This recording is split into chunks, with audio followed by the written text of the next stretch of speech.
sibingelele sithemba ukuthi niyaphila. Igama lami nguNqobo Sibongo Ngaduma. Namhlanje we had the career day eKhetho Kuhle Secondary School. I-date namhlanje is 10 July 2026. So what I can say ukuthi namhlanje sibe ne successful day whereby si advise abantwana ngama career choices and what to apply nendlela ekumele bazenze to apply na ukuthi basebenzise yipi ama social platforms and also internet or links. Ngiyabonga. Okay, sanibonani, sila namhlanje eKhetho Kuhle sizele i-career day for ama learners. Bese sizobonga kakhulu ukuthi usuku namhlanje lihambe kahle. Sizobagqugquzela ukuthi beqhubeke nokufunda because imfundo it is still the key to success. Siyabonga. Sibonga kakhulu namhlanje. Igama lami uAyanda. Sibonga kakhulu, today was a successful day futhi very productive. Sibonga matric lana, sibonga team la emva wami, Puntuthuko, principal engasekho. Sibonga kakhulu everything ihambe ngendlela. Sesiphethile usuku iprogram yethu ihambe kahle. Asiyabonga. Usuya ngasekupheleni unyaka. Just keep trying and keep going. But ngehlezi khamba ngale ndlela ofise ngayo, ngehlezi khamba ngale ndlela wena ofuna ukhambe ngayo. Ekhombisa kabanzi ukuthi kubaleka kangakanani ukuthi ni-understand ukuthi why ku-important ukuthi niyofunda thishana.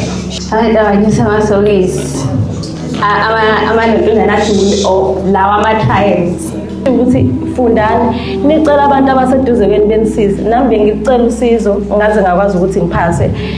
Ngasuka la esikoleni ngayofunda e-DUT. Kunamagama amathathu angiphilisayo nangenza ngabuyela nasesikoleni. OP abathathu is passion, patience and perseverance. School Bachelor of Arts in General Studies, School Bachelor of Arts in International Studies, School Bachelor of Arts in Music. So mina ngenza i-Bachelor of Arts in General Studies. Mina ngokwami akungibuyisela emumva kunalokho kuyangigqugquzela ekutheni ukuthi kahle kahle kubalekile ukufunda. Ukuze ube nezinto ofuna ukuba nazo empilweni kumele ukwazi ukufunda. UKZN ama courses akhona anama requirements akho ama aphezulu.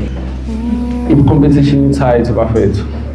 Most of the time ngiyengibona ukuthi umndimi ithina esibizela kona. Yabo uyazenzela isikhathi ukuthi kumele uyofunda, afuna wazi ukuthi ngalesikhathi kumele ngiyofunda, ngalesikhathi kumele ngiyofunda. Sengilahle time. Awase ngiyijayelile nje ukuthi hayi shothi yona impela engidalelwa yona la.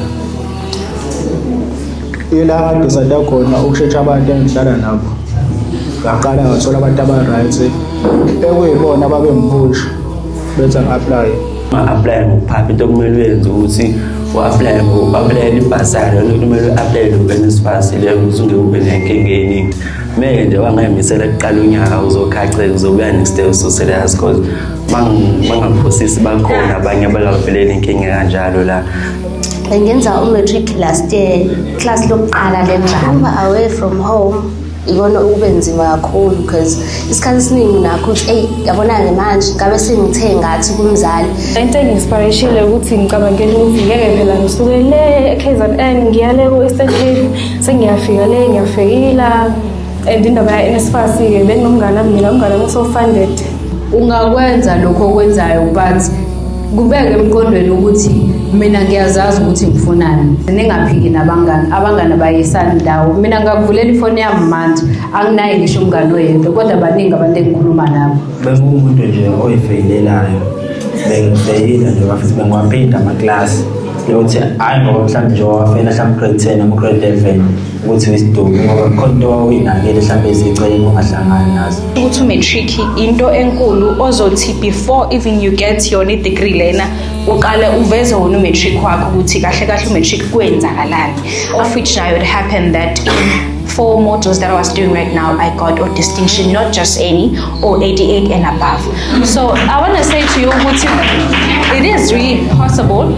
Ngoba njengamanje as I'm doing my honors, I've already applied for a master's. Usho ukuthi indlela isayinde ngempela.